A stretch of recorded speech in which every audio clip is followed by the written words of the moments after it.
সেধে সেধেই যেন শত্রু জন্ম দিচ্ছে নেতানিয়াহু। ইরান সমর্থিত লেবাননের সশস্ত্র গোষ্ঠী হিজবুল্লাহর সাথে যুদ্ধক্ষেত্রে টিকতে পারবে না জেনেও কিছুদিন আগে গোষ্ঠীটিকে নির্মূলের হুমকি দেয় ইসরায়েল। এবার তো রীতিমতো সীমা লঙ্ঘন করল নেতানিয়াহুর বাহিনী। লেবাননের রাষ্ট্রীয় বার্তা সংস্থা ন্যাশনাল নিউজ এজেন্সি জানিয়েছে, ইসরায়েল দক্ষিণ লেবাননের বনাঞ্চল লক্ষ্য করে ফসফরাস বোমা হামলা চালিয়েছে। এর ফলে সেখানে আগুন ধরে গেছে। কাফার কিলা শহরের কাছে হামলা চালানো হয় বলে জানিয়েছে এনএনএ। খবরটি প্রচার করেছে আল জাজিরা। হিউম্যান রাইটস ওয়াচের গবেষক রামজি কাইস সাম্প্রতিক এক প্রতিবেদনে বলেছেন, জনবহুল এলাকা ইসরায়েলের এয়ারবাস সাদা ফসফরাস যুদ্ধাস্ত্র ব্যবহার করে নির্বিচারে বেসামরিক লোকজনের ক্ষতি করছে এবং অনেককে তাদের বাড়িঘর ছেড়ে চলে যেতে বাধ্য করছে।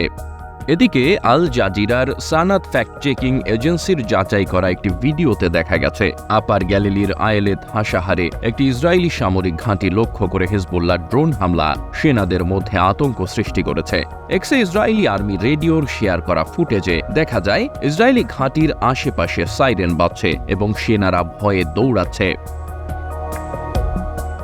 উল্লেখ্য যে সাদা ফসফরাসের সংস্পর্শে এলে মানুষ তীব্র জ্বালা অনুভব করে। অনেক ক্ষেত্রে এটি মানুষের হাড় পর্যন্ত পুড়িয়ে দেয় এবং এর নিরাময়ে অনেক সময় লাগে। সেই সঙ্গে সংক্রমণের ঝুঁকিও থাকে অধিক।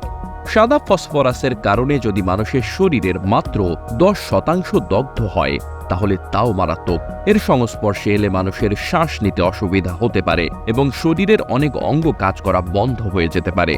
সাদা ফসফরাস থেকে সৃষ্ট প্রাথমিক ক্ষত থেকে বেঁচে থাকা লোকেরা সারা জীবন ভোগেন।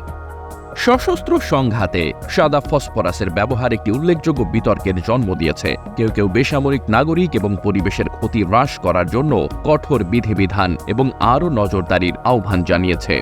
এদিকে লেবাননের সশস্ত্র গোষ্ঠী হিজবুল্লাহর মহাসচিব সৈয়দ হাসান নসরুল্লাহ হুঁশিয়ারি দিয়ে বলেছেন, লেবাননের বিরুদ্ধে যুদ্ধের হুমকি আমাদের ভীত করে না এবং আমাদের ভয় পাওয়া উচিত নয়, কারণ শত্রু ভালো করেই জানে যে আমরা কঠিনতম পরিস্থিতির জন্য নিজেদের প্রস্তুত রেখেছি। সেই সঙ্গে আগ্রাসন চালালে তার কপালে কি আছে সেটাও তারা ভালো করে জানে।